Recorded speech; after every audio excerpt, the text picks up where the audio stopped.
இந்த 6 மாத குழந்தையின் எதிர்காலம் என்ன? கர்ப்பிணி பெண்ணாக இன்றைக்கு ஷாலினி சூர்யாவின் மனைவி திருமணமாகி சில வாரங்களே ஆகின்றன. கர்ப்பிணி பெண்ணாக இருக்கிறார், கற்பமுற்று இருக்கிறார். அவருடைய எதிர்காலம் என்ன? வாக்குவாதமே நடந்திருந்தாலும் கூட இவ்வளவு கொடூரமாக கொலை செய்வதற்கு உங்களுக்கு எது அதிகாரம் தந்தது? அவன் தவறு செய்தால், பிழை செய்திருந்தால், குற்றம் செய்திருந்தால் அவன் மீது காவல்துறையிலே புகார் செய்யலாம், அவனை கைது செய்ய வைக்கலாம். சட்டத்தை கையில் வைத்துக் கொள்வதற்கு உங்களுக்கு யார் அதிகாரம் கொடுத்தது? தண்டனை வழங்குவதற்கு உங்களுக்கு யார் அதிகாரம் கொடுத்தது? எப்படி இந்த கொடூரமான குற்றச் செயல்களை கூட உங்களால் நியாயப்படுத்த முடிகிறது? எப்படி இதை நீர்த்து போக செய்யக்கூடிய வகையில் அவதூறுகளை பரப்ப முடிகிறது? ஜனநாயக சக்திகளை சிந்தித்து பார்க்க வேண்டும். அரக்கோணம் சட்டமன்ற தொகுதியில் அடையாளம் தெரியாத ஒருவரை நிறுத்திவிட்டார்கள். சென்னையிலிருந்து வந்த ஒருவரை நிறுத்திவிட்டார்கள். எனவே இங்கு நான் படித்துக் கொண்டே ஜெயிப்பேன் என்று அதிமுக வேட்பாளர் சொன்னதாக கௌரவங்கள் நான் சொன்னான். அவருக்கு ஒரு தலித். ஆனால் அவர் அதிமுக பாமக சாதிகளை கொண்டவர்கள் சேர்ந்து கொண்டு மணல் திருவுகிற மாஃபியா கேட்கிற அந்த கொண்டர்களின் வரிசையை வகுத்திருக்கக்கூடிய ஒருவர். அவருக்கு அம்பேத்கரையும் தெரியாது, பெரியாரையும் தெரியாது, மார்க்சியம் தெரியாது. அவருக்கு இந்த ஒடுக்கப்பட்ட சமூகத்தில் விடுதலை குறித்த கனவு இல்லை. பெரியார் கண்ட கனவையும் அம்பேத்கர் கண்ட கனவையும் நனவாக்க வேண்டும் என்ற தேவையில்லை. பதவிக்காக, பரிசுக்காக, தற்காலிக அரசியல் ஆதாயத்திற்காக ஒரு கொத்தடிமையாய் ஒரு கட்சியை போய் கிடக்கிறவர். எது என்றால் எழுவார், பதி என்றால் படுப்பார், உட்கார் என்றால் உட்கார்வார், கை கட்டி என்றால் கை கட்டுவார். அப்படிப்பட்ட ஒரு கொத்தடிமையாக இந்த கட்சியிலே கிடக்கக்கூடியவருக்கு தலித் சமூகத்தின் விடுதலை குறித்த கனவை இருந்திருக்கார். கௌதம சர்மா புரட்சியாளர் அம்பேத்கரின் கொள்கைகளை உருவாக்கிய ஒரு சுய சிந்தனையாளர். அரக்கோணம் தொகுதியிலே வெற்றி பெற்றாலும் ஒரு தமிழ்நாடு இருக்கிற 234 தொகுதிக்கும் பாடுபடக்கூடிய பரந்த பார்வை உள்ளவர். இதுவரை ஒப்பிட முடியாது. எப்படியாவது வெற்றி பெற்றாக வேண்டும் என்கிற எண்ணம் நமக்கு இல்லை. அனைத்து தரப்பு மக்களின் நன்மதிப்பை பெற்று வெற்றி பெற்றாக வேண்டும், தனித்துவத்தோடு வெற்றி பெற்றாக வேண்டும், எல்லோரும் ஆதரித்து வெற்றி பெற்றாக வேண்டும், வன்னிய சமூகத்தை சார்ந்தவர்களின் வாக்குகளையும் பெற்று வெற்றி பெற்றாக வேண்டும். இதுதான் விடுதலை சிறுத்தைகளின் அணுகுமுறை. அவர்களின் அவதூறுகள் எல்லாம் இன்றைக்கு காற்றிலே பறந்து போய்விட்டது. என்னென்னவோ அவதூறுகளை பரப்பினார்கள். இன்றைக்கு நேற்றைக்கல்ல. 2001ஆம் ஆண்டு முதலாக நான் உதயசூரியன் சின்னத்திலே மங்களூர் தொகுதியில் போட்டியிட்ட போதே எனக்கு எதிராக அப்பட்டமான அவதூறை பரப்பிய கட்சிதான். ஏனென்றால் செல்லும் இடமெல்லாம் அவ்வளவு எழுச்சி, அவ்வளவு எழுச்சி, வரலாறு காணாத எழுச்சி.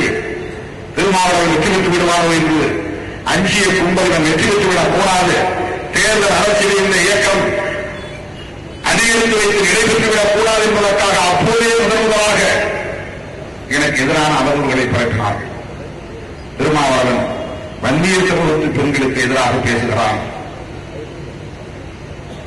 கோழைகள் எப்பொழுதுமே அவதூறுகளை நம்புவார்கள், கொள்கைகளை நம்ப மாட்டார்கள், வதந்திகளை நம்புவார்கள், கோட்பாடுகளை நம்ப மாட்டார்கள், பொய் பரப்புரைகளை நம்புவார்கள். தம்முடைய கொள்கை கோட்பாட்டின் மூலம் என்ன முடியும் என்கிற தன்னம்பிக்கை இல்லாதவர்கள். அதனால்தான் எப்போதும் அவர்கள் கொள்கைகளை பேசுவதில்லை. அவன் பெண்களை கொச்சைப்படுத்தக்கூடியவன், இந்து சமூகத்தை இழிவுபடுத்தக்கூடியவன், இவன் வளர்ந்தால் நம் வீட்டு பெண்களுக்கு பாதுகாப்பு இருக்காது. இன்றைக்காக அவர்கள் கொள்கையை மேடைகளை பேசி கேட்டிருக்கிறீர்களா? இல்லையென்றால் அவர்களால் பிஜேபி கூட்டணி சேர முடியுமா? எவ்வளவு ஆபத்தான ஒரு தீய சக்தி பாரதிய ஜனதா கட்சி. பாரதிய ஜனதா கட்சியோடு ஒருவன் கூட்டணி வைக்கிறான் என்றால் அவன் சமூக விரோதி என்று சொல்லலாம். அவ்வளவு மோசமான ஆபத்தான சனாதன கொள்கையை கொண்ட ஒரு இயக்கம். ஆட்சியில் இருக்கலாம், அது வேறு. ஆளுங்கட்சியாக மாறி இருக்கலாம், அது வேறு. அவை அனைத்தும் அவர்களின் அரசியல் சித்து விளையாட்டுகளால் செய்கிற சூது சூழ்ச்சி நடவடிக்கைகளால் செய்கிற விளையாட்டு.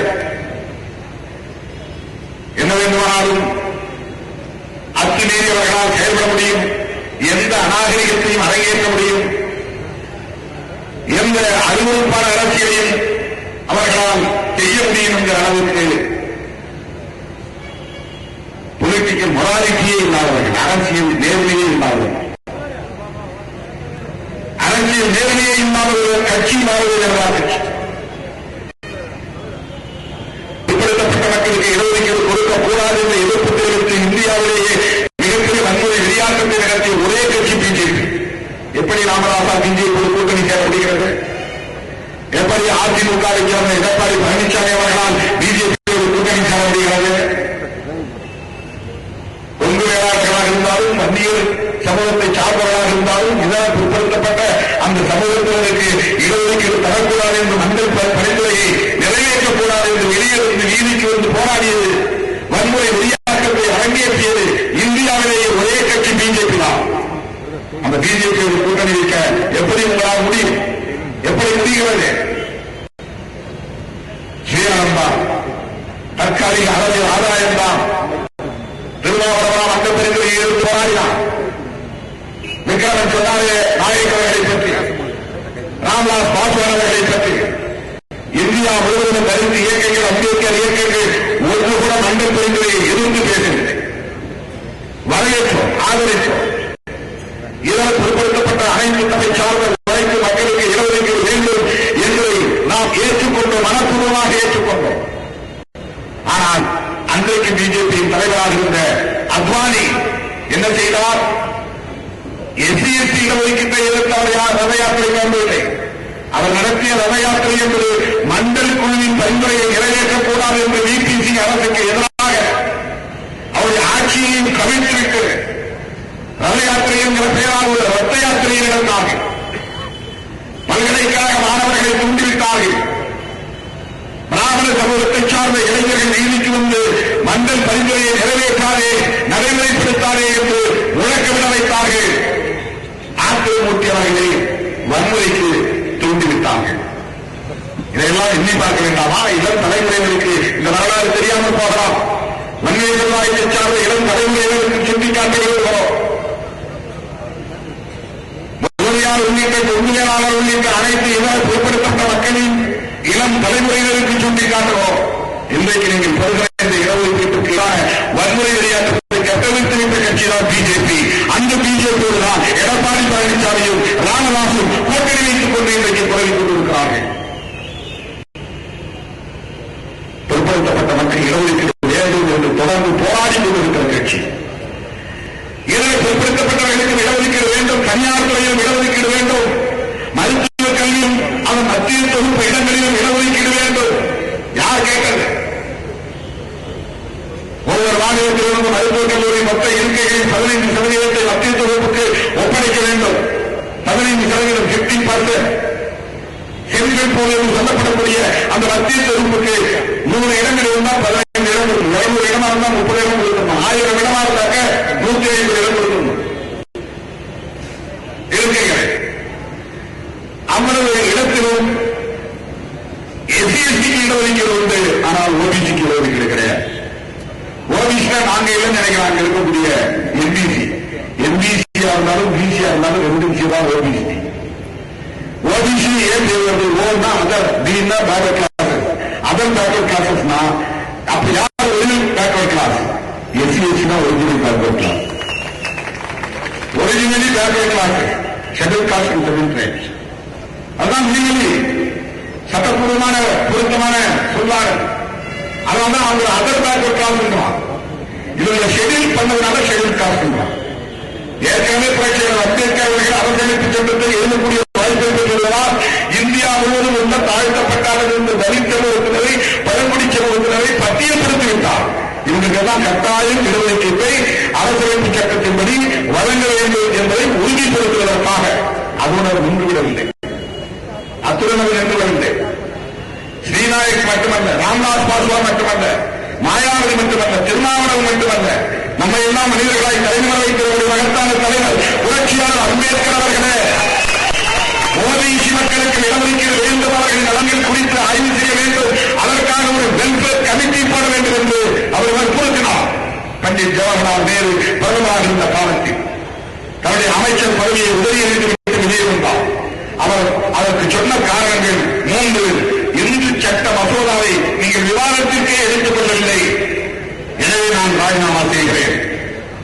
திட்டக்குழுவில் நான் ஒரு பொருளாதாரம் படித்த வல்லுநராக இருந்தும் கூட, ஒரு பொருளியல் வேலைக்கு பாராட்டுக்குரிய இடத்தில் இருந்தாலும் கூட என்னை திட்டக்குழுவில் சேர்க்காமல் அது பற்றிய எந்த ஞானமும் இல்லாதவர்களை திட்டக்குழுவில் உறுப்பினராக போட்டிருக்கிறீர்கள். ஆகவே என்னை திட்டமிட்டு ஓரணிக்கிறீர்கள், ஒதுக்குகிறீர்கள். நான் ஏன் இந்த பதவியில் இருக்க வேண்டும் என்று ராஜினாமா செய்கிறேன் சொன்னவர் புரட்சியாளர் அம்பேத்கர் அவர்கள். பிளானிங் கமிஷன் ஒரு கமிஷன் இருக்கு, அதை இப்ப மோடி கிடைச்சிட்டார், நிதி ஆயோகம் மாத்திட்டாங்க பேர.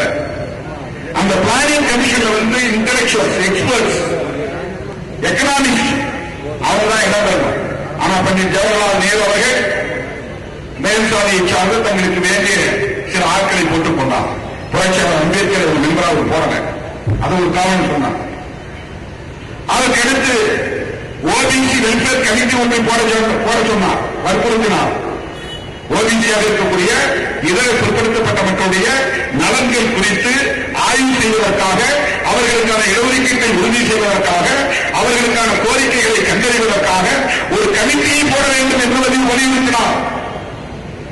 அம்பேத்கர் படத்தில் சாணி இருக்கக்கூடியவருக்கு இந்த அறிவுதான் தெரியாது, வரலாறு தெரியாது. அம்பேத்கர் சிலையை பார்த்து சிறுமாலை போடக்கூடிய அவனுக்கு இவங்க வெறும் சாதிகளில் தான் தூண்டுறான். இந்த கொடியை பார்த்தாலே அனுபவிப்பார் ஒரு தலைவர் சொல்லக்கூடியதான். அது என்ன கொடி ஒருத்தன் சொல்றான், அது நீளம் சிவப்பு, பார்த்தாலே அனுபவிப்பா இருக்கு. இப்படிதான் ஒரு தலைவர் தன்னுடைய தொண்டர்களை வழிநடத்துவார்களா? திருமாவளவன் என்றைக்காவது அப்படி சொல்லிக் கொடுத்திருக்கிறாரா?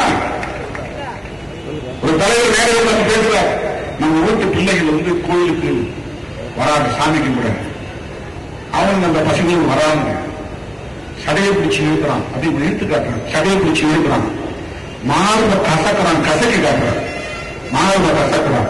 உலகத்தில் எந்த தலைவராக இப்படி தன்னுடைய தொண்டர்களை தவறாக வழிநடத்துவார்களா? வன்முறைக்கு தூண்டுவார்களா? தன்னுடைய சொந்த சமூகத்து இளைஞர்களை எப்படி ஒரு தலைவர் பாழ்படுத்துகிறார் என்பதை இதை விட என்ன சார்ந்து சொல்ல வேண்டும்? எவ்வளவு கேவலமான ஒரு அரசியல், எவ்வளவு கேவலமான ஒரு அரசியல். அங்கொன்றும் இங்கொன்றும் தவறுகள் நடக்கலாம், அதற்கு எப்படி ஒரு சமூகம் பொறுப்பாக முடியும்? ஒட்டுமொத்த வன்னிய சமூகத்தை நாங்கள் பொறுப்பேற்க சொல்லுவோமா? பாமக என்கிற கட்சிதானே இங்கு சாதியின் பெயரால் வன்முறை அரசியலை தொடர்ந்து நினைத்துக் கொண்டிருக்கிறது. தமிழ்நாட்டிலேயே அல்பம் செல்வி ஜெயலலிதா அவர்கள் முதலமைச்சராக இருந்த காலத்தில் தமிழ்நாட்டிலேயே வேறு எந்த ஒரு அரசியல் கட்சியையும் சட்டமன்றத்திலே ஒரு வன்முறை கட்சி தடை செய்யப்பட வேண்டிய கட்சி என்று சொன்னதில்லை. இன்னைக்கு சட்டசபை குறிப்பில் இருக்கிறது. இவர்கள் போய் எங்களை பார்த்து வன்முறை கட்சி, கட்ட பஞ்சாயத்து கும்பல், ரவுடிகள் என்று சொல்லுகிறார்கள். ஜெயலலிதா நான் கூட்டணி விட்டு வெளியே வந்த போது அவர் மென்மையாக சொன்னார், தம்பி திருமாவளவன் அவசரப்பட்டிருக்க கூடாது, அரசியல் பொறுமை தேவை என்று சொன்னார். நான் அந்த கூட்டணியை விட்டு வெளியேறி உள்ளாட்சி தேர்தலின் போது திமுக அணியிலே சேர்ந்த போது ஜெயலலிதா அம்மையாரிடத்தில் பத்திரிகையாளர்கள் கேட்கிறார்கள், விடுதலை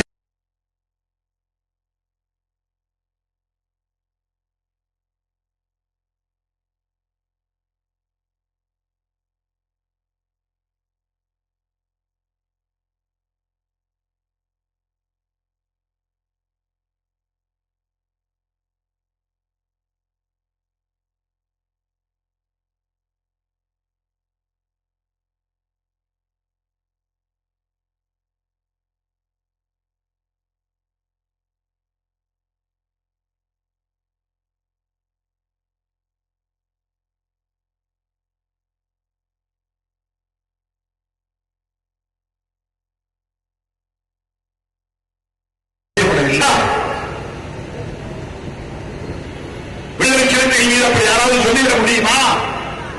வெறும் அவப்பெயர், வெறும் அவதூறு ஓட்டுக்காக எங்கள் மீது எந்த இடத்தில் நான் வன்முறையை தூண்டியது. என் கூட கௌரவம் நான் போன உடனே மைக்கு பிடிச்சு காவல்துறையை எங்களை பிரிக்க பார்க்கிறது பக்கம் வைக்கப்படுங்க. ப்ரொவோக்கிங் ஸ்பீச் பண்ணாதீங்க. காவல்துறை எப்படி இருப்பாங்க உனக்கும் தெரியும், எனக்கும் தெரியும். மாசுல பேசக்கூடாது. எமோஷனா இருக்கிறாங்க. 2 பேர் கொலை செய்யப்பட்டிருக்காங்க. ஜனங்க ஆவேசமா நீர் காவல்துறைக்கு எதிராக பாய்ந்த அது வன்முறையாகும். இதுதான் திருமாவளவன். இப்படிதான் நான் வெளிநடத்துகிறேன். எந்த இடத்தில் வன்முறையை தூண்டுபடி நான் இதுவரையில் யாரையும் வழிநடத்தியதில்லை. அது எனக்கு ரத்தத்தில் ஊறி போய் கொடுமையை எதிர்த்து போராடக்கூடிய போர்க்குணம் தேவை.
கொடுமைகளை எதிர்த்து போராடக்கூடிய போர்க்குணம் தேவை. ஆனால் அது கட்டுப்பாடற்ற வன்முறைகளுக்கு இடம் கொடுத்து விடக்கூடாது. அது கொள்கை சார்ந்த வீரியத்தோடு வெளிப்பட வேண்டும். நாங்கள் ஒரு குறிப்பிட்ட சமூகத்திற்கு எதிராகவோ அல்லது குறிப்பிட்ட சில நபருக்கு எதிராகவோ அரசியல் செய்யவில்லை. நீங்கள் பேசுகிற அரசியல் ஆபத்தானது என்று சுட்டிக்காட்டும். நீங்கள் கையில் எடுத்திருக்கிற கோட்பாடு ஆபத்தானது. Social engineering. என்ன சோசியல் இன்ஜினியரிங்? தலித் அல்லாத சமுதாயத்தை ஒருங்கிணைக்கப் போகிறோம். பெரியார் காலத்திலிருந்து பார்ப்பனர் அல்லாத இயக்கத்தை எடுத்தார். ஏன்னா எங்கு போனாலும் அத்தனை துறைகளிலும் பார்ப்பனர்களின் ஆதிக்கம் இருந்த காலம். பிராமணால் கஃபே என்று எழுதி வைத்திருப்பார்கள். கீழே குஷ்டரோகிகளும் தீண்டப்படாதவர்களுக்கும் அனுமதி இல்லை என்று எழுதி வைப்பார்கள். இருந்த உணவகங்களிலே பேருந்துகளிலே அதே போல குஷ்டரோகிகளும் தீண்டப்படாதவர்களும் ஏற அனுமதி இல்லை என்று வெளியிலே எழுதி வைத்திருந்த காலம். பார்ப்பனர் அல்லாத குழந்தைகளுக்கு தனியே குடிநீர் பானை சேரன் மகாநதியிலே ராஜேஷ் ஐயர் நடத்திய குருகுல பள்ளியில் அது வெளிப்படையாக இருந்தது. அதில் முரண்பட்டு வெளியே வந்தவர்தான் தந்தை பெரியார். பார்ப்பனர்களை பொறுத்தவரையில் எல்லா சாதிக்காரரும் கீழ் சாதிதான். பிராமண குழந்தைகளுக்கு மட்டும் ஒரு பானை, குடிநீர் பானை. மற்ற நாங்களாம் ஆண்ட பரம்பரை என்று சொல்லிக் கொள்ளக்கூடிய அத்தனை பிள்ளைகளுக்கும் தனி குடிநீர் பானை. நாங்களாம் ஆண்ட பரம்பரை, பாண்டிய பரம்பரை, சேர பரம்பரை, சோழ பரம்பரை, மன்னாது மன்னர்களின் வெளிவந்த வகைகள் என்று சொல்லிக் கொள்ளுகிற அந்த ஆண்ட பரம்பரைக்கும் இதெல்லாம் கீழ் சாதிதாங்க தனியாக தண்ணி குடிக்கிறாங்க. அது நாயக்கர் என்று அழைக்கப்பட்ட பெரியாருக்கும் சேர்த்து. அதனால் கொந்தளித்து வெளியே வந்தவர்தான் காங்கிரஸ் இயக்கத்தை வைத்து அப்படிப்பட்ட கொடுமைகளை எதிர்த்து போராட வேண்டும் என்ற அரசியலை நாம் உள்வாங்கியவர்கள். அன்றைக்கு அவர் பார்ப்பனர் அல்லாத இயக்கத்தை கட்ட வேண்டிய தேவை இருந்தது, ஆதிக்கத்தை எதிர்ப்பதற்காக. ஆனால் தலித் அல்லாத இயக்கத்தை நடத்தக்கூடிய தேவை இங்கு என்ன வந்தது? தலித்துகள் ஆக்கிரமிப்பு செய்கிறார்களா? தலித்துகள் ஊர் புகுந்து அடிக்கிறார்களா? தலித்துகள் எங்கேயாவது தலித் அல்லாதவர்களின் குடிசைகளை கொடுத்து இருக்கிறார்களா? தலித்துகள் உங்களை எல்லாம் விரட்டி அடித்து விட்டு மணல் திருடுகிறார்களா? தலித்துகள் உங்களை எல்லாம் விரட்டி அடித்து விட்டு கான்ட்ராக்ட் தொழிலை ஆதிக்கம் செய்கிறார்களா? தலித்துகள் டாஸ்மாக் கடைகளை எடுத்து பார் எடுத்து பிழைப்பு நடத்துகிறார்களா? உங்கள் பிழைப்பில் விண்ணப்பி போடுகிறார்களா? 24 மணி நேரம் உழைக்க வேலை செய்து போய்க்கிற சமூகம் குறுக்கு தொழில் செய்ய தெரியாது. தலித்துகளின் ஆதிக்கம் எங்கே இருக்கிறது? எப்படி தலித் அல்லாதோர் இயக்கம் என்று ஒரு அனைத்து சமுதாய பேர் இயக்கம் என்கிற பெயரில் ஒரு இயக்கத்தை கட்டுகிற துணிச்சல் உங்களுக்கு எங்கிருந்து வந்தது? இது எவ்வளவு மோசமான ஒரு தீய அரசியல். இதுதான் இன்றைக்கு அரக்கோணத்தின் வெளிப்பாட்டுக்கு காரணம். தலித்துகளின் மீதான வெறுப்பு அரசியலை விதைப்பது, பிஜேபியுடைய அரசியல் முஸ்லிம்களுக்கு எதிரான வெறுப்பு அரசியலை விதைப்பது, கிறிஸ்தவர்களுக்கு எதிரான வெறுப்பு அரசியலை விதைப்பது, மசூதியை கண்டால் அவருக்கு ஆத்திரம் வரும், தொப்பியை கண்டால் அவருக்கு ஆத்திரம் வரும். அப்படிப்பட்ட அரசியலை விதைத்திருக்கிறார்கள். இவர்கள் மதமாற்றம் செய்கிறார்கள். அப்பாவி இந்துக்களை ஏமாற்றி பிரியாணி கொடுத்து மதமாற்றம் செய்கிறார்கள். பிரியாணி சாப்பிடுறதுக்காக எவனாவது மதம் மாறுவானா? காசு கொடுத்தா பிரியாணி. கோதுமை கொடுத்து மதமாற்றம் செய்கிறார்கள். கோதுமை விட அரிசி நல்ல உணவு இருக்கு. அரிசி சோற்றை விட கோதுமை பெரிய சத்துள்ள உணவா? கோதுமைக்காக ஏமாந்து மதமாற்றம் செய்வதற்கு, மதம் மாறுவதற்கு இது பிஜேபி அரசியல். ஏன்னா அவனுக்கு இப்ப யாரை எதிர்த்து போற பாகிஸ்தான் சொல்லி பார்த்தா அவங்க விடுவாங்க. பாகிஸ்தான் எதிர்ப்பு என்பது விடுவாங்க. அதனால உள்ளுக்குள்ள ஓட்டு பொருத்துவதற்கு எது இங்கே தேவையான உத்தி என்று பார்த்து சிறுபான்மை சமூகத்துக்கு எதிரான விருப்பு அரசியலை விதைப்பதை அவன் சோசியல் இன்ஜினியரிங் தான். முஸ்லீம்கள் எல்லாம் தலித்துகளை ஏமாற்றி முஸ்லீம்களா மாத்துறாங்க. கிறிஸ்தவர்கள் எல்லாம் பைபிளை கொடுத்து படிக்க வச்சு கிறிஸ்தவர்களா மாற்றுகிறார்கள். அதனால் அவர்களை நாம் எதிர்க்க வேண்டும்.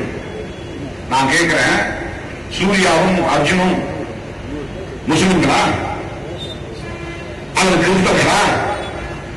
எங்கே போனார்கள் இந்த வெங்காயங்கள்? இருந்து காவலர்கள் என்று சொல்லிக் கொள்கிற வெங்காயங்களே எங்கே போனீர்கள்? தேர்தலுக்கு முந்தைய வரைக்கும் வாய்ப்பிலேயே பேசினார்கள். இந்துக்களின் காவலர்கள் நாங்கள் தான். திருமாவளவன் இந்துக்களின் விரோதி. அர்ஜுன் என்கிற இந்துக்காக வந்திருப்போர் விடுதலை சிறுத்தைகள் தான். சூர்யா என்கிற இந்துக்காக களத்தில் இருப்பவர்கள் விடுதலை சிறுத்தைகள் தான். மூடர்களே, எவ்வளவு நாளைக்கு இந்த மக்களை ஏமாற்றிக் கொண்டிருப்பீர்கள்? யாரை ஏற்க பார்க்கிறீர்கள்? என்றைக்காவது பிஜேபிக்காரன் தலித்துகளுக்கு எதிரான வன்முறையை எதிர்த்து ஒரே ஒரு போராட்டம் நடத்தியிருக்கிறாரா? படுகொலைகளை கண்டித்து ஒரு அறிக்கை வெளியிட்டிருக்கிறானா? நம்முடைய அறிக்கை அடுத்து சிபிஎம் கட்சி, மார்க்சிஸ்ட் கம்யூனிஸ்ட் கட்சி அறிக்கை வெளியிட்டது. இந்திய கம்யூனிஸ்ட் கட்சி அறிக்கை வெளியிட்டது. திராவிட முன்னேற்ற கழகம் கண்டித்து அறிக்கை வெளியிட்டிருக்கிறது. இஸ்லாமிய கட்சிகள், மனிதநேய மக்கள் கட்சி, சிபிஐ, இந்திய தௌஹீத் ஜமாத், தமிழ்நாடு தௌஹீத் ஜமாத் போன்ற இயக்கங்கள் கண்டித்து அறிக்கை வெளியிட்டிருக்கின்றன. தமிழ் தேசிய அமைப்புகள், மக்கள் அதிகாரம் போன்ற சில மார்க்சிய எளிய அமைப்புகள் கண்டித்து அறிக்கை வெளியிட்டிருக்கின்றன.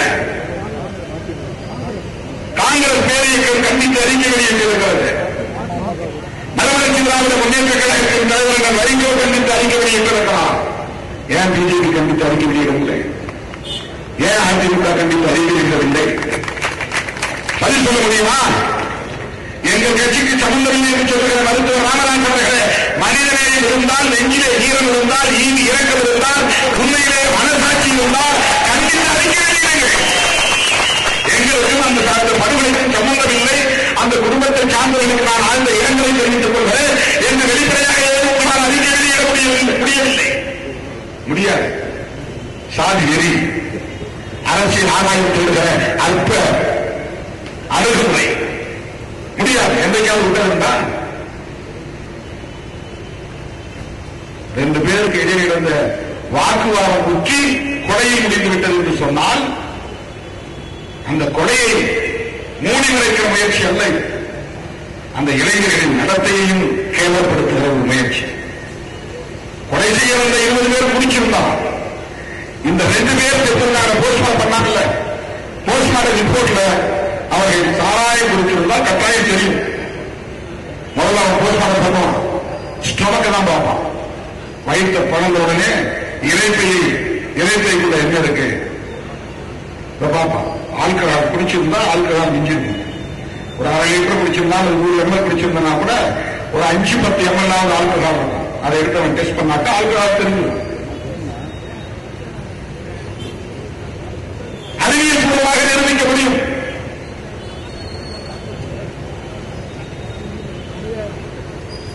அவர்களை குடிகாரர்கள் என்று கொச்சைப்படுத்துவது அவர்களை நடத்தை அடிப்படையில் கொச்சைப்படுத்துவதாகும். இந்துக்களான இந்த இளைஞர்கள் தங்களை இந்துக்கள் என்று உரிமை கோரவில்லை. நாங்களுமாய் உரிமை கோரும் அடிப்படையில் சொல்லவில்லை. ஆனால் இந்துக்களின் காவலர்கள் என்று சொல்லுகிற பிஜேபி இந்திய அளவிலே அவர்களின் சோசியல் இன்ஜினியரிங் ஈடுபட்டிருக்கலாம். தமிழ்நாட்டில் அது ஈடுபடாது. அதற்காக நேரடியாக வர முடியாமல் தான் அதிமுக பாமக முதுகிலேறி வந்திருக்கிறார்கள். அதிமுகவும் பாமகவும் அவர்களை தோளில் தூக்கிக் கொண்டு கொண்டாடினார்கள். ஏற்கனவே அவர்கள் தலித் வெறுப்பு அரசியலை விதைத்திருந்ததன் விளைவாகத்தான் பானை சின்னத்திற்கு ஓட்டு கேட்டவர்கள் என்கிற அடிப்படையிலே அப்புவை தாக்க முனைந்து அதை ஏன் என்று கேட்க சென்ற சூர்யாவை குத்தி கொண்டு அவனை காப்பாற்றுவதற்காக ஓடிய அர்ஜுனனையை குத்தி படுகொலை செய்து ஒரு வன்முறை விளையாட்டத்தை அவர்கள் அரங்கேற்றியிருக்கிறார்கள் என்றால் மனசாட்சியோடு அதை கண்டித்திருக்க வேண்டும். நான் திருமாவளவனுக்காக இவ்வளவு கட்சிகள் கண்டன அறிக்கை வெளியிட்டிருக்கிறேன். தமிழ்நாட்டில் உள்ள பெரும்பான்மையான ஜனநாயக சக்திகள் இதை கண்டித்திருக்கிறார்கள். அந்த 3 கட்சியை தவிர பாமக இந்த அணியை ஆதரிப்போம் என்று ஒட்டுமொத்த தமிழகத்தின் தலித்துகளை இன்றைக்கு கொண்டாடி இருக்கிறார்கள். 90% தலித்துகள் இன்றைக்கு உலகில் சென்றிருக்கும் கூட்டணி கட்சிகளின் சின்னத்திற்கும் வாக்களித்திருக்கிறார்கள் என்று சொன்னால் அது விடுதலை சிறுத்தைகளின் பங்களிப்பு என்பதை நாம் பெருமையோடு கடமைப்பட்டிருக்கிறோம். 100க்கு 100 திராவிட முன்னேற்ற கழக கூட்டணி வெற்றி பெறப்போகிறது. அரக்கோணம் தொகுதியிலும் கௌரவம் சொன்னால் வெற்றி பெறுவார் என்ற நம்பிக்கை 100 விழுக்காடு. அதனுடைய எதிரொலிதான் 2 முக்கியமான காரணம். அவர் 2 பேர் மட்டும் இல்லை, அந்த அத்தனை பேரும் கொள்ள வேண்டும் என்கிற வெறித்தனத்தோடு செயல்பட்டு இருக்கிறார்கள். அதனால்தான் 5-6 பேர் படுகாயம் அடைந்திருக்கிறார்கள். தெரியாத அவர்களுக்கு குடிகாரன்னா அவங்க கூட அரிசி சாக வேண்டியதானே. ஒரே சமூகத்தில் இல்ல 20 பேர் பிடிச்சிருக்கான். 20 பேர் ஏன் அவங்களுக்குள்ள அரிசி கொடுத்து இது சாகல? அவங்க நிதானம் இருக்குல்ல. அடிக்கிற சூர்யா தலித்துங்களுக்கு தெரியுது. சோழர் அர்ஜுன் இந்த சாதியை சார்ந்தவர் என்பது தெரிந்துதானே தாக்குகிறான். நிதானம் இல்லாமல் தாக்கியிருந்தான் அவர்களுக்குள்ளே இந்த முறை நடந்திருக்க வேண்டும் அல்லவா? குடிகாரன் தான் சுத்திக்கிறாரா? டாஸ்மாக் கடையில் தினம் போயிருந்தான். குடிச்சு ஒரு நாளைக்கு 1000 பேர் 2000 பேர் 3000 பேர் டாஸ்மாக் கடை முன்னாள் என்று சாராயம் குடிக்கிறான். அவர்களுக்குள்ளே போட்டுக் கொள்ளலாம். குத்த வேண்டும், ஆயுதத்தோடு வர வேண்டும், ஆட்களை அணிதிரட்ட வேண்டும் என்கிற கிரிமினல் இன்டென்ஷன் இங்கே இருக்கிறது என்று சொன்னால் அது சாதிப்பகைதானே. அவர்கள் மீது சோழனூர் சென்ற கிராமத்தின் மீது அவர்களுக்கு இருந்த கோபத்திற்கு 2 காரணங்கள் உடனடி காரணங்கள். அடிப்படை காரணங்கள் அவர்கள் தனித்து இருந்தது. அடிப்படை காரணங்கள் பாமக விதத்திலிருக்கிற தனித்து வெறும் அரசியல். அடிப்படை காரணங்கள் சாதிய பாகுபாடுகள், சனாதன கோட்பாடுகள். இதெல்லாம் அடிப்படை காரணம், நீண்ட காலமாக இருக்கக்கூடிய காரணம். சமூக கட்டமைப்பில் இருக்கக்கூடிய பேசிக் ஃபேக்டர்கள், அடிப்படை காரணிகள். முதன்மை காரணிகள், உடனடி காரணிகள் என்னன்னா அந்த கிராமத்து வழியாக வந்து மணல் ஆய்வு இருப்பாங்க. பல மாதங்களுக்கு முன்பு மணல் ஆய்வு தடுத்து தலித் இளைஞர்கள், சோழர்களை சார்ந்த இளைஞர்கள், அர்ஜுன் அப்படின்னு குறிப்பிட்ட நபர் கிடையாது, இளைஞர்கள் விவரம் தெரிந்தவர், அம்பேத்கரை உள்வாங்கியவர், துணிச்சலோடு அதை மதித்து எங்கள் தெருவழியா அப்படி வேகமாக போகக்கூடாது, இனிமேல் வெளியே வரக்கூடாது என்று தெரிவித்திருக்கிறார். அக்கப்பக்கத்தில் கிராமத்தை சார்ந்த முருகராட்சி பேட்டை, திருநாளாட்சி பேட்டை கிராமத்தை சார்ந்த சாமி ஊழியர்கள் இருசக்கர வண்டியிலே அந்த சோழர் பாறையை கடந்து செல்கிற போது அதிவேகமாக செல்வது பெண்கள், குழந்தைகள் அச்சப்படக்கூடிய அளவுக்கு. அப்ப வரிச்சு இந்த வழியை இப்படிதான் டூ வீலர் வேகமாக போகக்கூடாது எச்சரித்து பகைக்கு காரணம். இரண்டாவது, எந்த செலவு செய்த எனக்கு தெரிந்து தமிழ்நாட்டிலேயே ஓட்டுக்கு மணல் கொடுத்தாலும் ஒரே வேட்பாளர் கௌரவ சொன்னாரா? நம்ம கட்சி 6 கோடி பணம் கொடுக்கலாம். நம்ம தனிப்பட்ட முறையில் நம்ம கட்சி காசு கிடையாது. ஒரு பைசா கூட நான் 6 பேரையும் கூப்பிட்டு சொன்னேன். யாரும் இருந்தா கூட அவனை தட்டி போறாங்க. அதை துணிந்து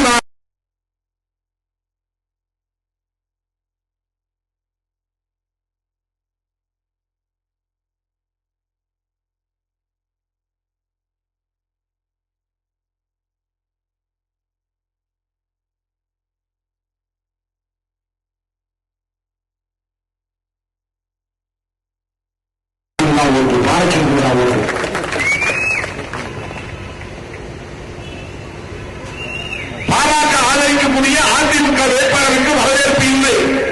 கோடி கோடியால் பணத்தை கொட்டி இறைக்கக்கூடிய அதிமுக வேட்பாளருக்கு வரவேற்பு இல்லை. ஓட்டுக்கு 500 ரூபாய் கொடுக்கக்கூடிய அதிமுக வேட்பாளருக்கு மணல் திருப்பு கொண்டதற்கு வரவேற்பு இல்லை. என்னால் ஒரு பைசா கூட தர முடியாது, நீங்க தான் என் செலவுக்கு காசு கொடுக்க வேண்டும் என்று கேட்க வேட்பாளர் கௌதமன் சொன்னாருக்கு கும்பல பூர்ணகுண்ட வரவேற்பு, ஆரோக்கியருக்கு வரவேற்பு. இதுதான் எனக்கு எதிர்த்து, இதுதான் நினைச்சு. ஏற்கனவே மணல் நாரியை கிராமத்திற்குள்ளே விளைவிடக்கூடாது என்று தடுத்தது ஒரு காரணம். பானை சின்னத்திற்கே எங்கள் வாக்கு என்று தீவிரமாக களப்பணியாற்றி 6 மாத கைக்குழந்தையை தோளில் தூக்கிக் கொண்டு எங்கள் சின்னம் பானை சின்னம், எங்கள் சின்னம் பானை சின்னம் என்று விளக்க வைத்த அர்ஜுன். அது இன்னொரு உண்மையை நான் சொல்லணும். 2 பேர் வீட்டுக்கு நான் போனேன்.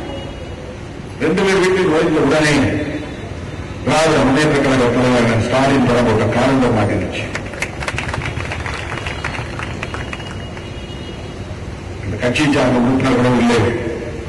ஆனால் திராவிட முன்னேற்ற கழகத்தின் காலங்கள் 2 பேர் வீட்டில் இருந்துச்சு.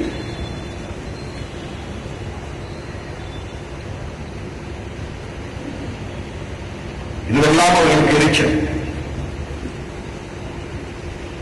தலித் சமூகத்தில் இன்றைக்கு அதிமுக அணிக்கு எதிராக வாக்களிக்கக்கூடிய ஒரு உணர்வை மறந்து இருக்கிறது. ஒரு காலத்தில் காங்கிரசுக்கு ஓட்டு போட்டு இருந்தாங்க. எம்ஜிஆர் வந்த பிறகு ரெட்டைலைக்கு ஓட்டு போட்டாங்க. ஜெயலலிதா வரையிலும் ரெட்டைலைக்கு ஓட்டு போடக்கூடிய அளவுக்கு ஒரு பெரும்பான்மை அளவிலே ஒரு உணர்வியல் இருந்தது. இன்றைக்கு இருக்கிற அதிமுக, எம்ஜிஆர் காலத்தில் அதிமுக இல்லை, ஜெயலலிதா காலத்தில் அதிமுக இல்லை, இது எடப்பாடி காலத்தில் அதிமுக, மோடியிடம் அடமானம் வைக்கப்பட்ட அதிமுக, முற்றிலும் இருந்து போன அதிமுக திராவிட அரசியலில் இல்லாத ஒரு கட்சியாக மாறிவிட்டது. எம்ஜிஆர் தலைமையேற்ற போதே 50% நீர்த்து போனது திராவிட அரசியல். ஜெயலலிதா அம்மையார் தலைமையேற்றதும் 75% நீர்த்து போனது. 25% சமூக நீதி அரசியலில் ஒட்டிக் கொண்டிருந்தது. எடப்பாடி தலைமையேற்றதும் மோடி அதிமுகவாக மாறிவிட்டது. பிஜேபியின் பினாமி டீமாக மாறிவிட்டது. அதிமுக எலெக்ஷன் பிறகு இருக்காது, நீண்டு போயிருக்கு. பாமக போனா பிஜேபி போய் சேர்க்கலாம், பாதிக்கிறோம். நான் ஜோசியை சொல்ல எல்லாம் நடக்க போகுது. ஏன்னா பிஜேபியுடைய வேலையை கூட இருக்கிறவங்களுக்கு குறிப்பிடிக்கிறது தான். அந்த கட்சியில யாரு ஸ்மார்ட்டா இருக்காரோ அவருக்கு உள்ள தூக்குவோம். கொங்கு வேளாண் பகுதியில் அதிமுக வச்சாலும் கூட பிஜேபி மக்களை போட்டுக்கிட்டு காவி உடையெல்லாம் ஓட்டை கேட்டிருக்காங்க. ரெட்டையடியை தூக்கி போட்டு தாமரப்பூவை கையில் கொடுத்தான். அவன் மக்கள் போய் கொள்கையை சொல்லி சேர்க்க முடியாது. பிழைப்புவாதிகளை விலைக்கு வாங்கி வலிமையை பெருக்கக்கூடிய ஒரு உத்தி பிஜேபி உத்தி. நிதிஷ்குமார் கட்சி அப்படிதான் பாராட்டி இருக்கிறாங்க. ஜேடியு ஜனதா யுனைடெட் அருணாச்சல பிரதேசத்தில் ஜேடியு அமைப்பிலே வெற்றி பெற்ற உறுப்பினர்களே விலைக்கு வாங்கிட்டார். கூட்டணியில் இருக்கிறாங்க. அந்த கட்சியுடைய தலைவரை தவிர மற்ற உறுப்பினர்கள் கூட விலைக்கு வாங்கிட்டார்.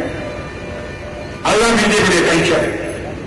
தப்பி தவிர ஒரு 20-30 இடத்துல அதிமுக ஜெயிச்சா கூட அதிமுக உறுப்பினர்களை தான் பிஜேபி விலைக்கு வாங்கி நாங்க தான் எதிர்கட்சி வந்து சட்டசபை உட்கார்ந்து வாய்ப்பு. ஏன்னா எச்சிராஜா ஜெயிக்க போறதில்லை, எறும்புகள் ஜெயிக்க போறதில்லை. 20-20 பாஜகவிலிருந்து ஒருத்த கூட ஜெயிக்க மாட்டான். ஒருத்த கூட ஜெயிக்க வாய்ப்பே கிடையாது.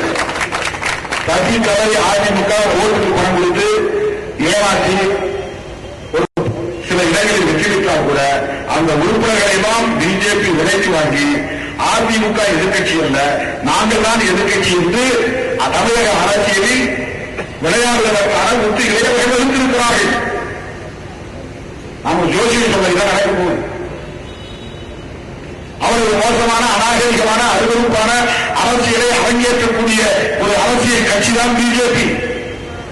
அவர்கள் செய்யக்கூடிய அந்த சோசியல் இன்ஜினியரிங் என்பதைத்தான் ராமதாஸ் கடந்த நாடாளுமன்ற பொதுத் தேர்தலின் போது தருமபுரியில் தன்னுடைய மகன் ஜெயிக்க வேண்டும் என்பதற்காக வெறும் 17,000 ஓட்டு மட்டும் கிடைத்தால் போராது, எல்லா சமுதாயத்தின் ஓட்டும் கிடைக்க வேண்டும் என்பதற்காக திவ்யா இளவரசன் காவலுக்கு போய் நுழைந்தார்கள்.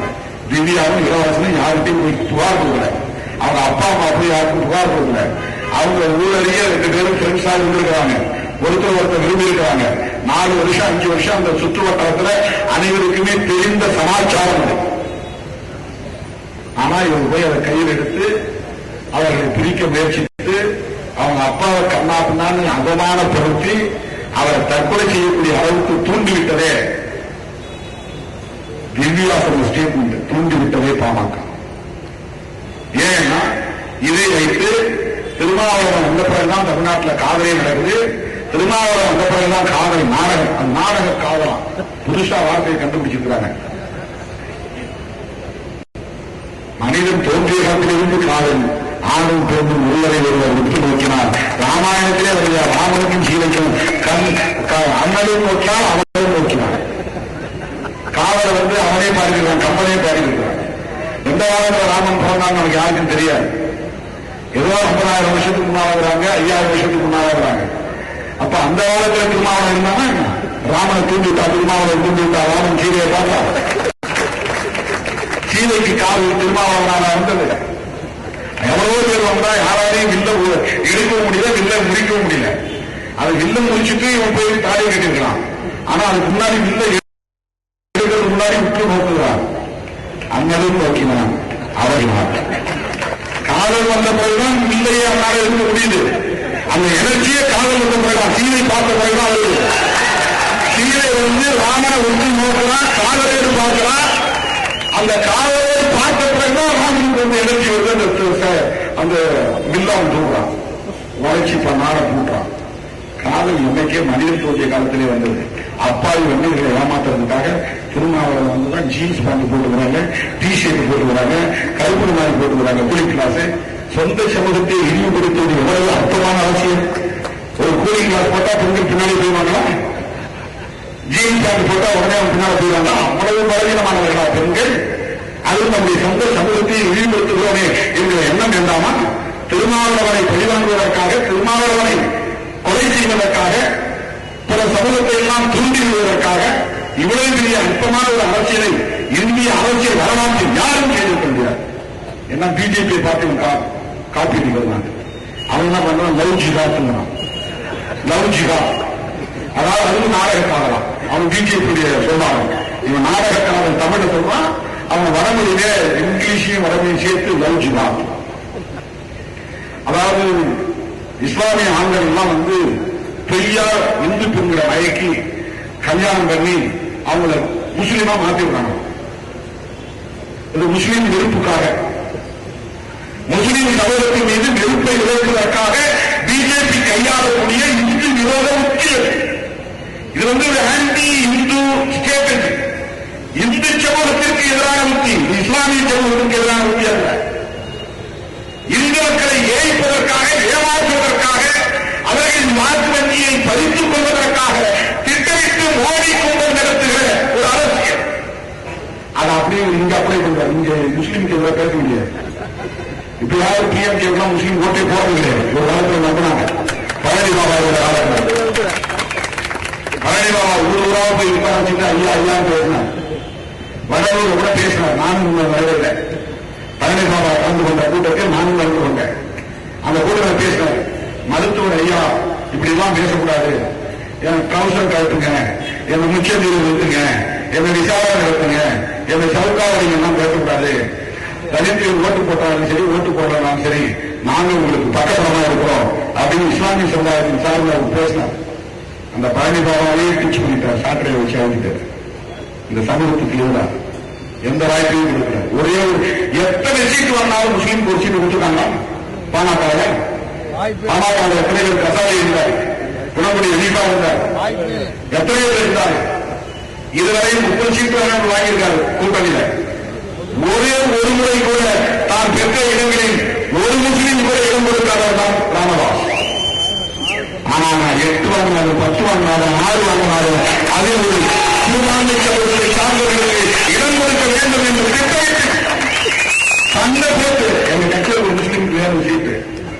ஓட்டு வாங்க. ஒவ்வொரு தொகுதியை பெறுவதற்கு ஒரு யுத்தம் தான்.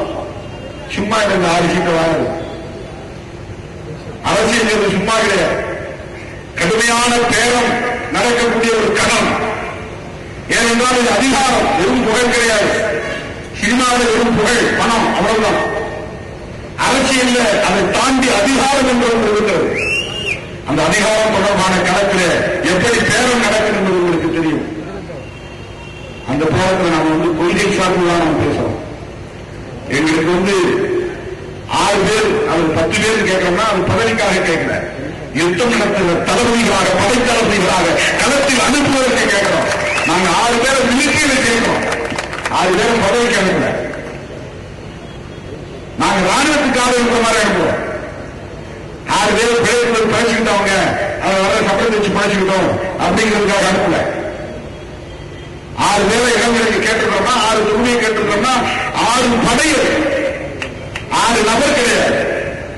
ஒரு விடுதலை களத்திலே யுத்தம் நடத்துகிற தளபதிகளாக அவர்களை நாட்டுக்கு ஒப்படைக்கிறோம், மக்களுக்கு ஒப்படைக்கிறோம், யுத்த களத்திற்கு ஒப்படைக்கிறோம், விடுதலை களத்திற்கு ஒப்படைக்கிறோம். 6 பேருக்கு யாராவது ஒரு பேர் உங்க ஆட்கள் யாராவது பேசுவீங்க? யாராவது ஒரே ஒரு அடுத்த முதலமைச்சர் பேசுகிறேன். நானும் தான் ரவி வடிவேல் சொல்ற மாதிரி நானும் தான் முதலமைச்சர் சொல்லிக் கொள்ளக்கூடிய வந்து பேசிக் கௌரவத்தை நான் ஒரு அரவணையாக பேசுகிறேன்.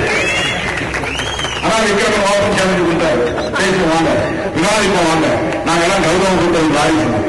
உங்களுக்கு என்ன சொல்லித்தர தெரியும்? கம்ப்யூட்டர் அறிக்கை சொல்ல தெரியும், கொலை செய்யுங்க சொல்லித்தர தெரியும். கருப்பந்தாட்டுகளை பணிங்கிருந்து வண்டி கண்ணாடி உடைங்க, திருமாவளவன் புதிய பார்த்தாலும் வெட்டி தள்ளுங்க. ஏங்க அந்த இளம் தலைமை இப்படி பாதுகாத்துறீங்க? உங்க மகன் மட்டும் முதலமைச்சராகவும் தோற்றம், காலவெட்டி குழு மட்டும் ரவுடியான தோற்றம். மாவீரன் ரவுடி, மாவீரன் காலவெட்டி குழு. ஏன் மாவீரன் அன்புமணி ராமதாசன் சொல்ல வேண்டியதுதானே? யோசிச்சு பாருங்க. வன்னிய சமுதாயத்தின் இளைஞரை பார்த்து நான் சொல்றேன், பாவம் குழு பார்த்து கேட்டு ஏமாந்து போயிட்டேன். அந்த மாவீரன் சொல்றாரு, ஐயாவே சொல்றாரு, அப்படியே திருமாவளவனே நீ பண்டாரண்டா, நீ பல பண்டாரம், உன்னை பார்த்து தீர்க்கிறேன் மேலையில. நான் பாவம் பதிவா போறேன். பாவம் அவர் ராமதாசி சொல்றது திருமாவளவனை வாடா போடான்னு பேசுற. நீ மாறி வச்சுக்கிட்டு தானே, நீ ஆண்டு பண்ணா 2 பேர் கொண்ட வள்ளுவ சமுதாயத்தை சேர்ந்து தந்திருந்தார் திருமாவளவன். அதை புதுசாமி சொல்லிட்டாங்க, இவர் ஆண்டி பண்டாரம் அப்படின்னு. அது மேலைக்கு மேலே இந்த பண்டாரம் எந்த சாதியில தான் சாதி மேல நம்பிக்கை. நான் மனிதன், அவ்வளவுதான். நான் ஒரு பெரியாரி மாணவர், நான் அம்பேத்கரின் மாணவர், நான் ஆசிய கொள்கைகளில் நம்பிக்கை உள்ள, சமூக மாற்றத்தின் மீது நம்பிக்கை உள்ள, அவ்வளவுதான். நீ என்ன பேர் சொன்னால் எனக்கு ஐ டோன்ட் கேர். நீ என்னதான் விஷயம், உனக்கு இழிவு புத்தி இருந்தா நீ இழிவா பார்ப்ப, உனக்கு கீழ்த்தரமான புத்தி இருந்தா ஒருத்தரை கீழ்த்தரமா பார்ப்ப. நான் எல்லோரையும் சமமாக பார்க்கக்கூடியவன், உயர்வாக நினைக்கக்கூடியவன், எனக்கு அதை பற்றி கவலை. ஆனா அவர் மனதில் பாவம் அப்படி சொல்லக்கூடாது. எத்தனை மேடைகள் பார்த்துக்கலாமா? மோடி பார்க்கலாமா? நீ பண்டாரத்தை சாதியை சொல்லி, ஏன்னா இதுல உசுப்பேற்ற ஒரு மேடை. மகனை மட்டும் முதலமைச்சரா காட்டுறது அடுத்த முதலமைச்சர்.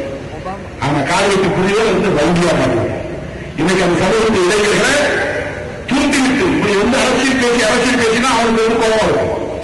ஏன் எதுக்காக சூரியனை கொண்டாட்ட கேளுங்க, காரணம் சொல்லுங்க. அவனே கேளுங்க, குத்தி கொண்டவனே சொல்லட்டும் காரணம் இல்லாமல். என்னை எளிவா பேசிட்டான், அல்லது அவன் அலுவலகம் கொடுத்து என்னை வெட்ட வந்துட்டான், அதனாலதான் நான் உங்களுக்கு விட்டாரியை பதவி கொடுத்தேன், என்ன தற்காத்துக் கொள்வதற்காக நான் பார்க்க வேண்டியிருந்தது சொல்லுங்க. நிதானம் இல்லாமல் செஞ்சுட்டேன் சொல்லுவானா? தெரிஞ்சுதான் செய்யறான். 20 பேரை திரட்டிதானே செய்யறான், 1000 பேரை வச்சுதானே செய்யறான், அவன் தரித்திரம் தெரிஞ்சுதான் கொலை செய்யறான். இந்த வெறுப்பு எங்கிருந்து வந்தது? உடைய சொந்த சமூகத்தை சார்ந்த இளைஞர்களை, அவன் படித்து பட்டம் பெற்று நல்ல வாழ்க்கையை தேட வேண்டிய அந்த இளைஞர்களை வெறும் சாதியை தூண்டிவிட்டு ஒரு சமூகத்திற்கு எதிரான வன்முறையாளர்களாக மாற்றுவது எந்த விதத்தில் நியாயம்? இதைத்தான் நாங்கள் கேட்கிறோம். நான் வாதாடுவது தலித்துகளுக்காக அல்ல, அப்பாவி வன்னிய இளைஞர்களுக்காக வாதாடுகிறேன். அந்த இளைஞர்களை நீ பரிதாபப்படுகிறேன்.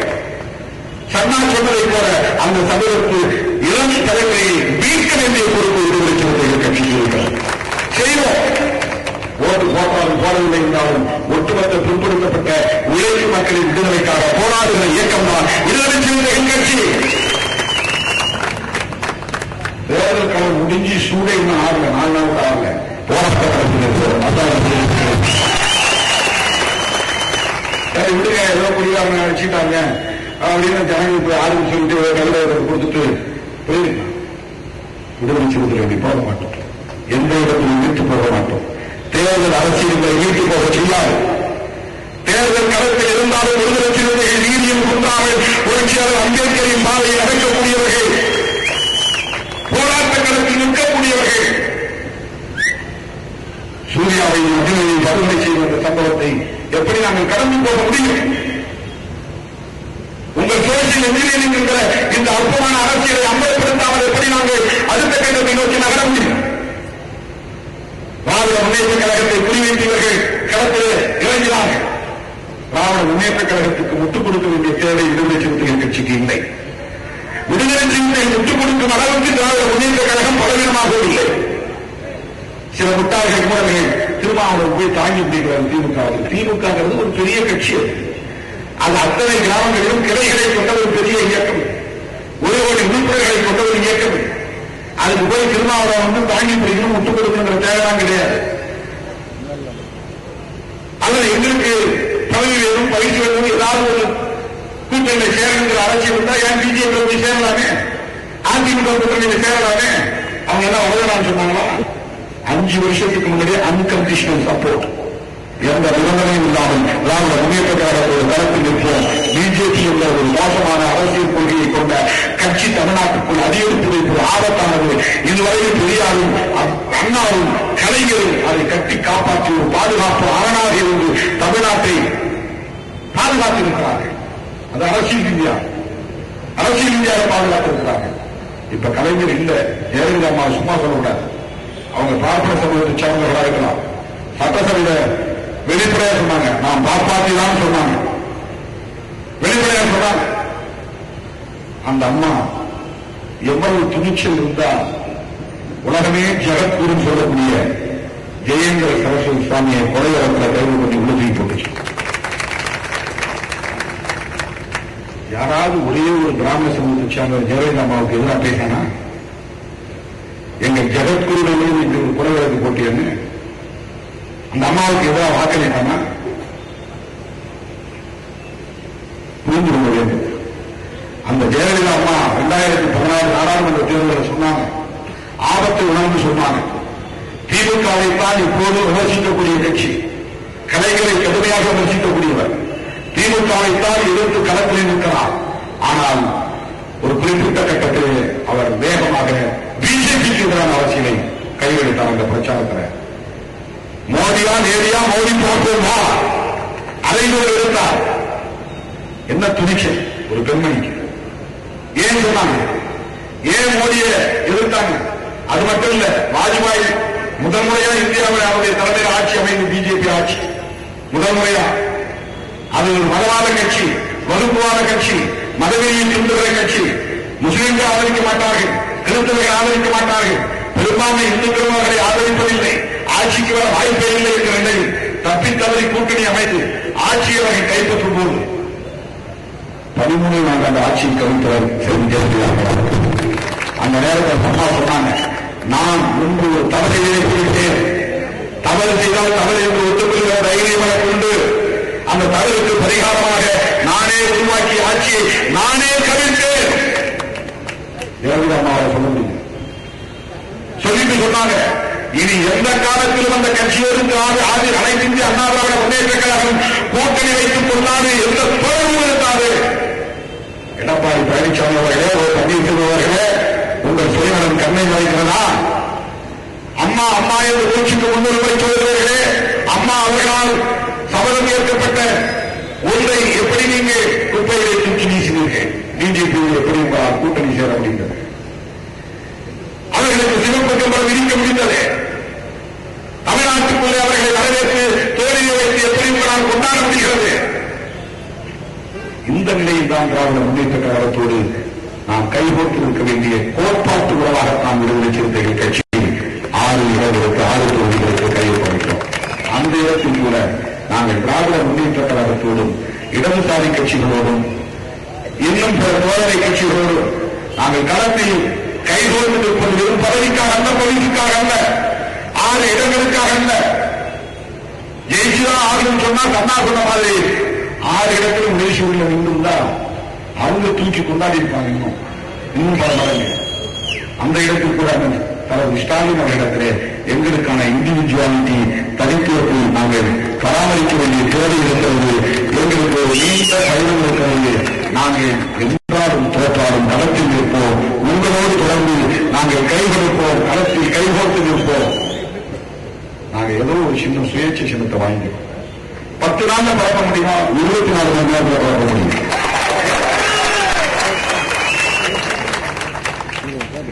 எங்கள் தொண்டர்களின் பலம் மட்டுமல்ல, திராவிட முன்னேற்ற கழக தொண்டர்களின் பலத்தோடு. ஏன்னா எல்லா கிராமங்களின் கிளைகளை கொண்டிருக்கிற கட்சி திராவிட முன்னேற்ற கழகம். நீங்க நினைச்சா உங்க தொண்டர்கள் 24 மணி நேரத்துக்குள்ள பாதையை கொண்டு போவாங்க. மக்களுக்கு இப்போது அரசியல் விழிப்புணர்வு பயங்கரமா இருக்கு.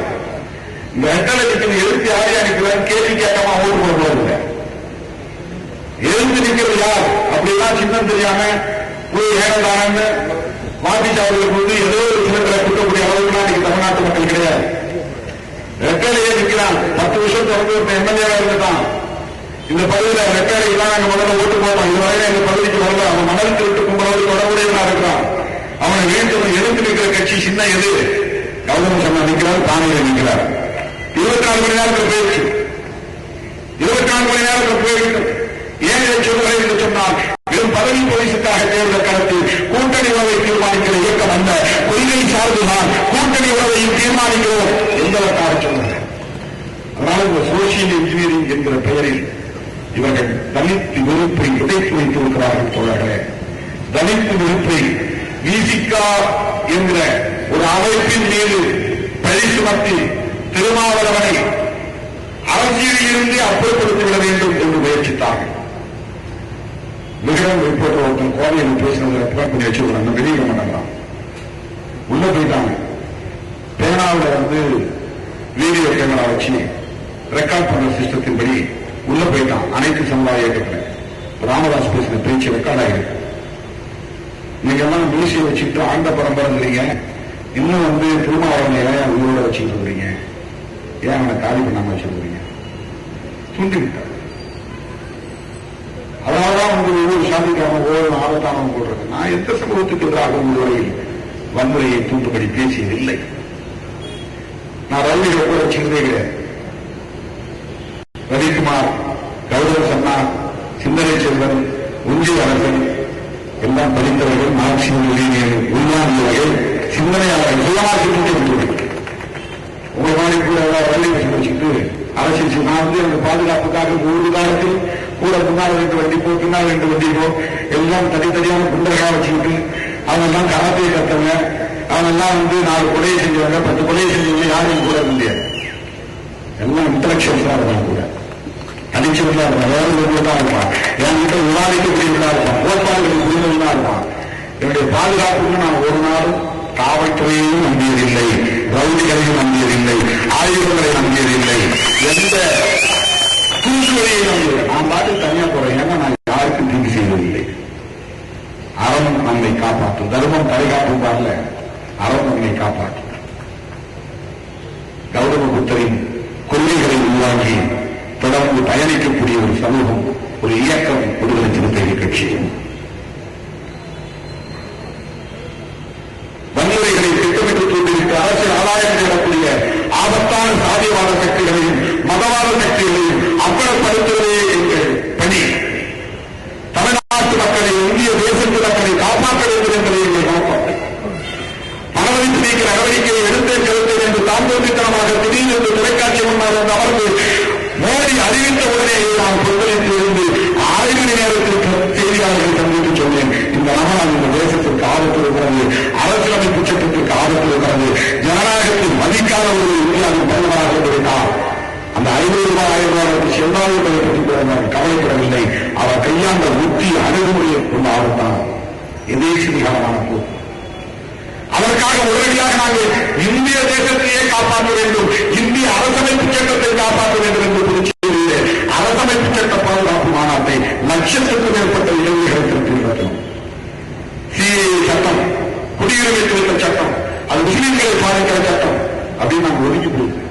இந்த சட்டம் வந்தால் இந்திய தேசத்தின் ஒற்றுமைக்கு நல்லிணக்கத்திற்கு ஆபத்து என்று வரலாறு காணாத தமிழ்நாட்டில் இதுவரையில் யாரும் நடத்த முடியாத ஒரு மாபெரும் பேரணியை திருச்சி மாநகரத்தில் கடைசியாக தமிழ்நாட்டில் நடந்த ஒரே பேரணி. உண்மைதான் கொரோனாவை யாரும் பேரணி நடத்த வாய்ப்பு. தமிழ்நாட்டில் நடந்த மிகப்பெரும் பேரணி ஊடகங்கள் மறைக்கலாம்.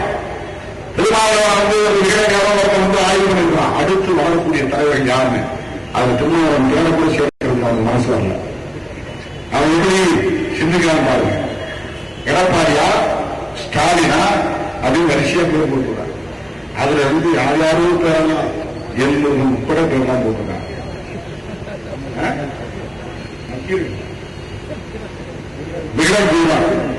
எனக்கும் வேணுங்கிற விஷயத்தை கட்சியிருக்கு.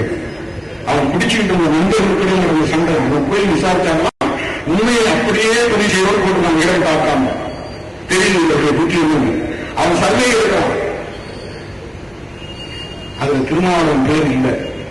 திருமாவளவனை நீங்க ஏற்றுவீங்களா அங்கீகரிக்கிறீங்களா தமிழ்நாட்டில் அடுத்து வரக்கூடிய தலைவர் என்ற வரிசையில் அந்த பட்டியலை என் பேரை சேர்க்கறதுக்கு அவன் விருப்பம் இல்லை. ஏன்னா நான் ஏற்கனவே ஒரு பட்டியலில் இருக்கிறான் விருப்பு. காலம் கடியும்.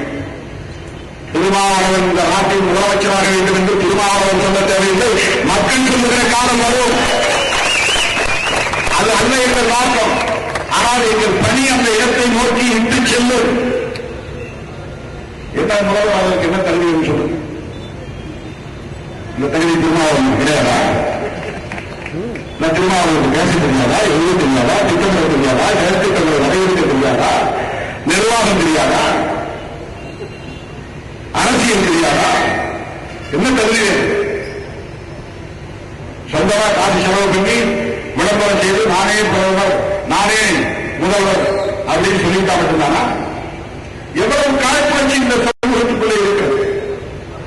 24 மணி நேரம் போராட்ட களத்தில் முன்னிறுகிற ஒரு இயக்கத்தை பற்றி சந்தே எடுப்பதற்கு கூட உங்களுக்கு மனநிலை என்று சொன்னால் எவ்வளவு குறுகிய மனம், சாதிய வன்மம், கீழ்த்தரமான புத்தி.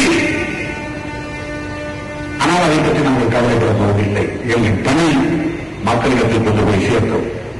கவர்னர் சமூகம் திடீரென்று களத்தில் போய் இருக்கிறார். அனைத்து சமூகத்தை சார்ந்த பெண்களும் அவரை வருக வருகை என்று வரவேற்கக்கூடிய ஒரு சூழலை இந்த மண்ணிலே வளர்ந்திருக்கிறது என்றால் விடுதலை சிறுத்தைகளின் மீதான நன்மதிப்பு வளர்ந்திருக்கிறது என்று நாங்கள் அனைவரும் மாணவர்கள். அருமை தோழர்களே, சூர்யாவும் அர்ஜுன் திட்டமிட்டு படுகொலை செய்யப்பட்டிருக்கிறார்கள். சாதிய வந்தத்தால் படுகொலை செய்யப்பட்டிருக்கிறார்கள். பானை சின்னத்திற்கு வாக்கு சேகரித்தார்கள் என்ற அரசியல் பகையால் படுகொலை செய்யப்பட்டிருக்கிறார்கள். அதிமுக வேட்பாளர் வெற்றி பெறுவதற்கு வாய்ப்பில்லை. அதற்கு காரணமாக இவர்கள் இருந்திருக்கிறார்கள். பாடம் புகட்ட வேண்டும். இந்த பகுதியிலே விடுதலை சிறுத்தைகள் மறந்துவிடக்கூடாது. திருமாவளவனுடைய வேட்பாளர் கௌரவ செல்லா வெற்றி பெற்றார். அரக்கோணம் தொடர்ந்து விடுதலை சிறுத்தைகளின் தொகுதியாக தக்க வைத்துக் கொள்ளப்படும். இதை தடுத்தாக வேண்டும். தலித்துகளை அச்சுறுத்த வேண்டும். இந்த பகுதியில் விடுதலை சிறுத்தைகள் இயக்கம் வலிமை பெற்றுவிடக் கூடாது என்று வன்மம் கொண்டவர்கள் இந்த வன்முறையை தூண்டிவிட்டிருக்கிறார்கள். இதுதான் யதார்த்தமான உண்மை. எத்தனை நாளைக்கு நாம் இப்படி போராட முடியும்? எத்தனை நாளைக்கு இப்படி ஆர்ப்பாட்டம் நடத்த முடியும்? எத்தனை நாளைக்கு திருமாவளவன் இப்படி அறிவுரை வலிக்க வலிக்க பேசிக் கொண்டிருப்பது என்று சில பேர் அக்கறையோடு கூட கேட்கிறார்கள். சிலர் நக்கலாக கேட்கிறார்கள். அவர்களின் அரசியல் அறியாமையை பற்றி நான் வேதனைப்படுகிறேன். அது விரக்தியின்பால் வெளிப்படுகிற உண்மையான அக்கறையோடு வெளிப்படுகிற ஒரு விமர்சனமாக இருந்தால் அதை நான் மதிக்க கடமைப்பட்டிருக்கிறேன். ஆனால் இத்தகைய போராட்டங்களின் ஊடாகத்தான், அறவழி ஆர்ப்பாட்டங்களின் ஊடாகத்தான் ஒடுக்கப்பட்ட மக்களை மட்டுமல்ல அனைத்து தரப்பு ஜனநாயக சக்திகளையும் அரசியல்படுத்த முடியும். இது கொடூரம், இது குரூரம், இது அநீதி, இது சனாதனத்தின் விளைச்சல், இது சாதிய வன்மம் என்பதை அனைத்து தரப்பாளரும் உணர்ந்து கொள்ள வேண்டிய தேவை இருக்கிறது.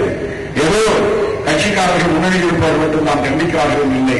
இன்றைக்கு ஒரு இடத்தில் 5000 பேரை திரட்டி நாம் அமர வைத்திருக்கிறது என்பது ஆட்சி நிர்வாகத்திற்கு, காவல்துறை நிர்வாகத்திற்கு மறைமுகமாக நாம் கொடுக்கிற ஒரு அச்சுறுத்தல் அல்லது அழுத்தம் என்பதை புரிந்து கொள்ள வேண்டும். இது ஒரு பிரஷர். திருமாவளவன் கூறுறாரு, அந்த பாடி என்ன எடுத்து அடக்கும் மேல என்ன ஆகுமோ ஏனாகுமோ, இதுதான் ஒரு பிரஷர். தமிழ்நாட்டின் அனைத்து மாவட்ட தலைநகரங்களிலும் நூற்றுக்கணக்கானவர்கள், ஆயிரக்கணக்கானவர்கள் நீதிக்கு வந்து இன்றைக்கு முழக்கமிடுகிறார்கள், கட்டணம் முழக்கமிடுகிறார்கள். இதுதான் அரசியல் பொறுப்புகிற அறவழி முறை. இதை கடந்து நாம் போய்விட முடியாது. டாலர் மாறுவதற்கான அறிக்கையை வெளியிட்ட போது முதலாளித்துவ சக்திகளை பரிவாங்கிவிடவில்லை, வீழ்த்திவிடவில்லை. அதற்கான பிரச்சாரம் பல தலைமுறைகள் நடந்தன. அதில் ஒருதான் ஒரு லெனின் தோன்றினான். பல பத்தாண்டுகள் நடந்த கடுமையான விவாதங்களுக்கு பிறகுதான் ஒரு லெனின் தோன்றினான். திருமாவளவனின் வளர்ச்சியான பிரச்சாரத்திற்கு பிறகு புரட்சியாளர் அம்பேத்கர் இந்த சமூகத்திலிருந்து ஒரு மாபெரும் புரட்சியாளர் உருவாவான். அடுத்த தலைமுறையிலே அவர்கள் அணுகுவது வேலையாக இருக்கலாம். 50 ஆண்டு கால அறப்போராட்டத்திற்கு பிறகுதான் ஈழத்தந்தை சில்வா நடத்திய பரப்புரைகளுக்கு பிறகுதான் மேலது பிரபாகரன் என்ற ஒரு புரட்சியாளர் தோன்றினார். சில்வாவே புரட்சியாளராக மாறவில்லையே என்று விமர்சனம் வந்திருக்கலாம். இவர் என்ன உண்ணாவிரதம் இருக்கிறார், இவர் என்ன போராட்டங்களை ஆர்ப்பாட்டங்களை நடத்தி கொண்டிருக்கிறார் என்ற விமர்சனங்கள் ஈழத்தந்தை சில்வா காலத்தில் இருந்திருக்கலாம். ஆனால் அவருடைய 50 ஆண்டு கால பரப்புரைக்கு பிறகுதான் உலகமே இயக்கக்கூடிய மேலது பிரபாகரன் என்ற ஒரு மாபெரும் புரட்சியாளர் என்ற சமூகத்தை தோன்ற முடியும். எனவே இந்த படுகொலைகளை கண்டிப்பது, அதன் மூலம் உண்மையான விவரங்களை மக்களுக்கு எடுத்துச் சொல்வது, சமூக விரோதிகள் யார், ரவுடிகள் யார், கட்ட பஞ்சாயத்து செய்யக்கூடியவர்கள் யார், சனாதன சக்திகள் யார், சமூக நல்லிணக்கத்தை சிதைக்கக்கூடியவர்கள் யார், தலித்துகளை ஒதுக்கக்கூடியவர்கள் யார், தற்காலிக அரசியல் ஆதாயத்திற்காக வன்முறை வெளியாட்டங்களை தூண்டிவிடக்கூடியவர்கள் யார், இவர்களை எல்லாம் அம்பலப்படுத்த வேண்டியது நம்முடைய கடமை.